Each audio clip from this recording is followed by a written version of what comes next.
Hey guys, my name is Burke. Welcome to my home music studio here in Brooklyn. Today I'm taking you on a quick tour of my setup. Nothing crazy, just the essentials. I've moved around a lot lately and my studio has evolved quite a bit. But right now, I've got everything I need, nothing more, nothing less. It's small, it's cozy, it's clean, it has everything I need. As you can see, I don't have a ton of room to work with, but I made the most of my small space. For me, it's really important to keep the space organized and clean. I always start with a fresh, clean environment because I know it's going to get messy, especially when I'm deep into a project. The heart of the studio is an M1 MacBook Pro from 2021. I use this computer with Ableton Live and I haven't had any problems running sometimes up to 100 channels at once. For my studio monitors, I'm running a pair of Adam Audio T5Vs on these isoacoustic stands.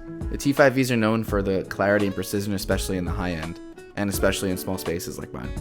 The stands help isolate the monitors, so I'm not getting any weird vibrations or muddiness.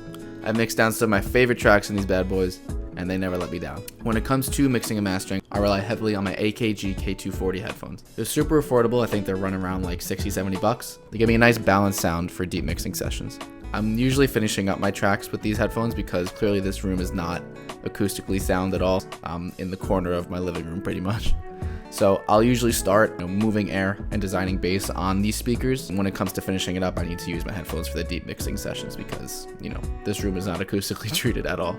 In my previous setup, I did have an acoustically treated room, but that's just not possible in this small space. For my audio interface, I do use a PreSonus Audio Box 96. I've had this since I started making music and I bought it for like $100 when I was first learning music production. It's simple, affordable, reliable.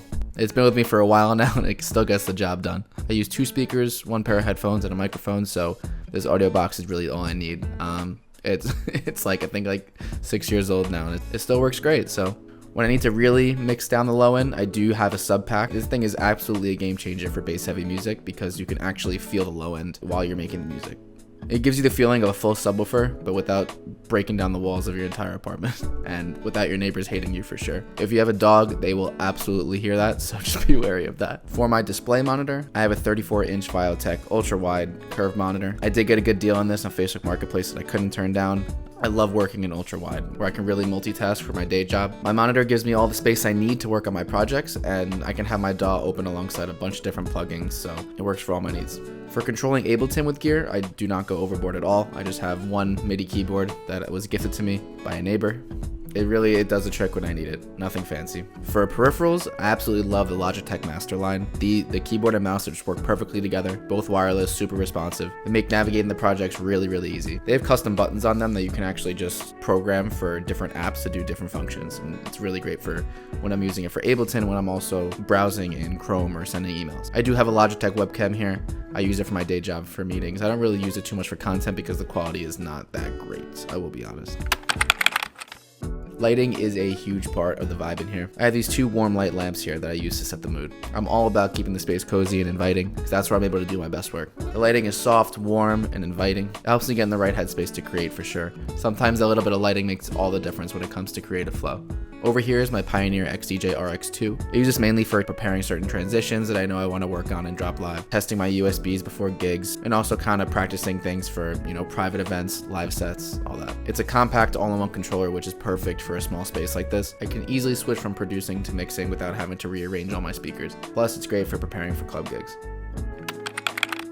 I have a standing desk frame, which I mounted an IKEA countertop on top of it. I do work in tech for my day job, and when I'm switching over, as soon as work ends, I want to start working on music.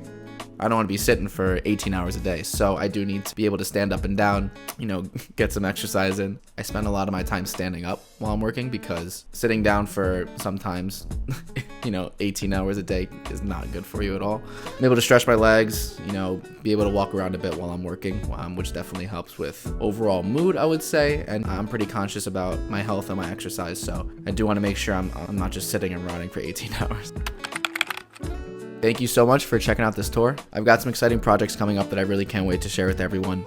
This is my first video on YouTube, so I'm really excited to get this going. I'll be posting every week, once a week, so stay tuned. If you enjoyed this video, make sure to like, comment, and subscribe. I'm really excited to start this YouTube channel up and get it going. And let me know, what's the one piece of gear that you can't live without in your studio? For me, it's gotta be this Logitech Master Mouse. Thank you guys so much. I'll catch you in the next video.